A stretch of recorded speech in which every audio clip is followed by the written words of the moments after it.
Hey, this is Mark, and this is another episode of the ADD Show.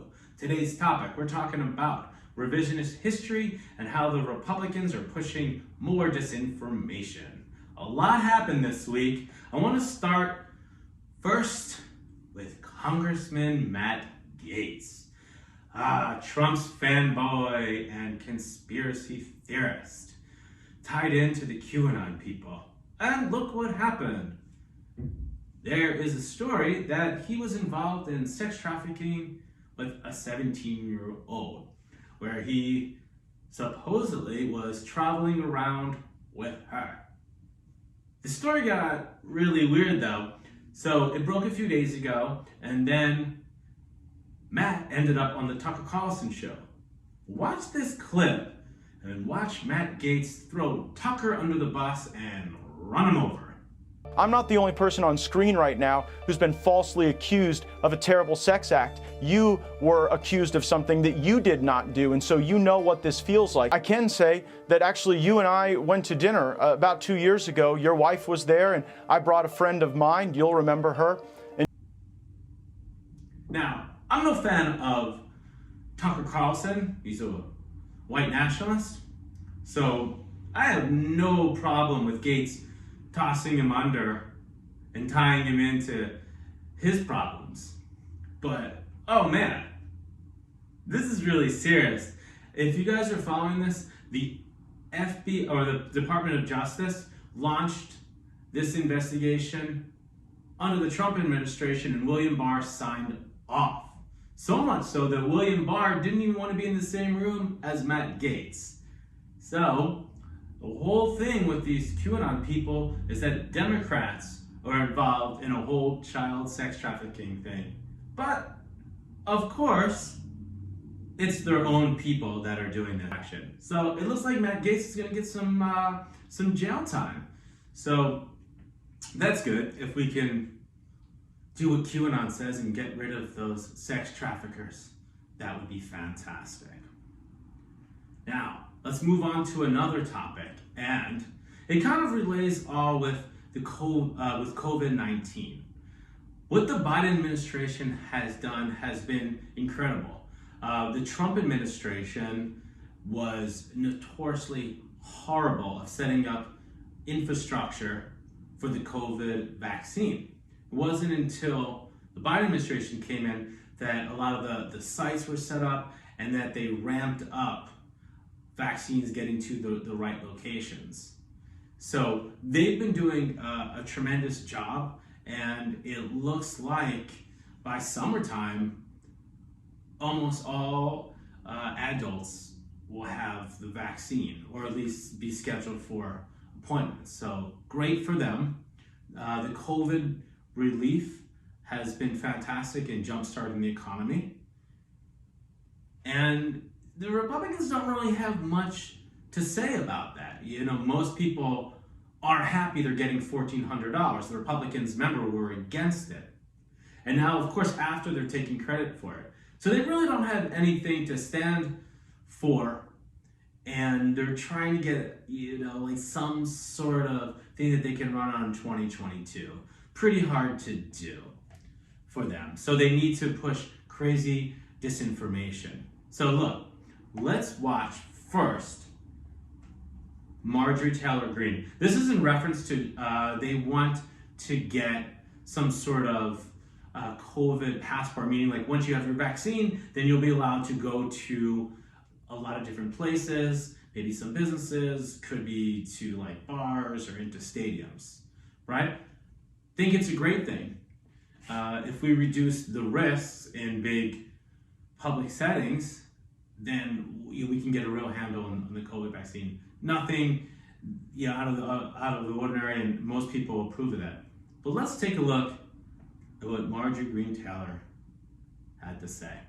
That you see, it's still the same thing. It's still fascism or communism, whatever you want to call it, but it's in. Right. So the best part is she just equated communism and fascism. They're polar opposites.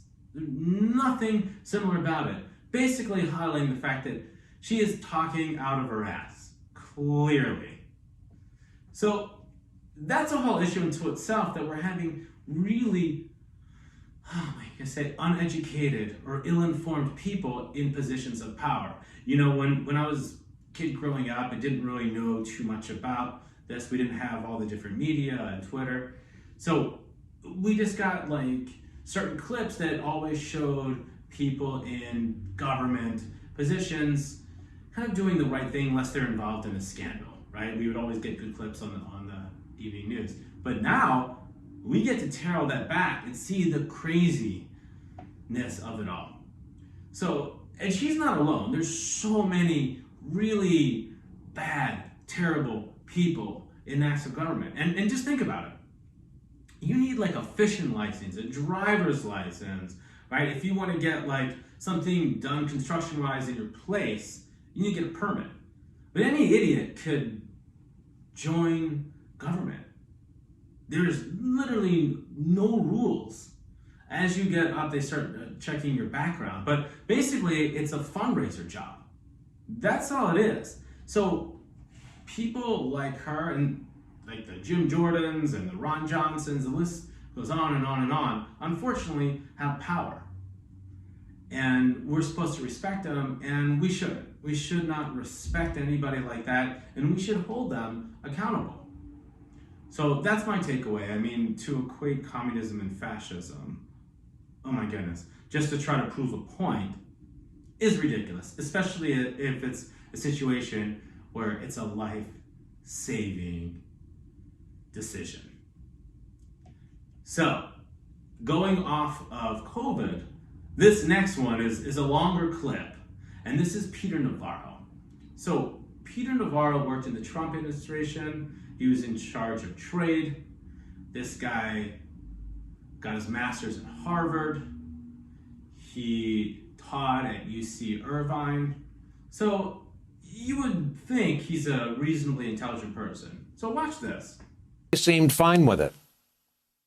Fauci is a sociopath and a liar. He had nothing to do with the vaccine. The father of the vaccine is Donald J. Trump. What is Fauci the father of? Fauci's the father of the actual virus. Fauci's the guy. This virus, according to Bob Redfield at the Centers for Disease Control, came from the Wuhan lab. And basically, we had Fauci not only funding that lab with American taxpayer dollars, he authorized this thing called gain-of-function research. He allowed the Chinese Communist Party, the People's Liberation Army, to genetically engineer a virus using gain-of-function. I call it the Fauci virus now. If he wants to be the father or something, he's the father of the virus that's killed over 500,000 Americans. Well, Peter, we're still trying to get to the bottom of that, and we're definitely going to bring you back when we get more information on it. But you're right. There's a lot of questions out there. Peter, I can't thank you enough for joining. So he's trying to say it's the Fauci virus, even though Fauci the whole time was doing everything he can to save people's lives. The person that he worked for and the person that he's pushing out still is doing a great job. Donald Trump was the same idiot who wanted you to inject yourself with bleach, put hydroxychloroquine, was against masks because it made him look bad. Dude, Trump, you look bad no matter what. You had a tie that goes down, you had diapers, you crapped yourself, you look like the Stay Puft Marshmallow Man if you went on a bender. Okay, there's nothing that could make you look bad. Actually, the mask would actually make you look actually somewhat more respectable because you're actually doing the right thing by trying to save lives. But meanwhile, Donald Trump cost hundreds and thousands of lives. And then he set up a whole system where somehow Republicans thought the mask was like some sort of evil thing above your face. I mean, it's just the whole thing was insane. But anyway, so he goes after Fauci and blaming him, and he was responsible for it. Fauci, for the better part of 30 years, has been on top of every national pandemic and helped with AIDS. So his resume is unblemished. Now, does everybody do everything 100% perfect? No. But if you look at the track record, his whole life, he saved way more lives than Peter Navarro or Donald Trump did. They were the opposite. They got people infected. So it's pretty amazing how he ends up on Fox with barely any pushback at all. So why is that bad? Because the Fox viewer just eats that up. They're getting disinformation. So in their mind, if this is the only information that they get, they believe it. So now you basically are letting more people die. Because right now we have a surge in COVID because people do not want to take the extra precautions.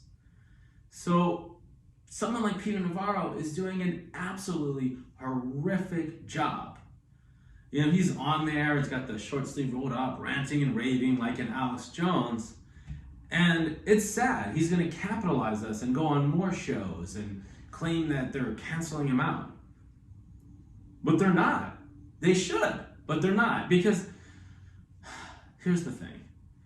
If disinformation is now the main source of information, we're never going to heal as a country. This is actually something that happens in communist and fascist countries. When you have something like this, where you don't get the information, the first thing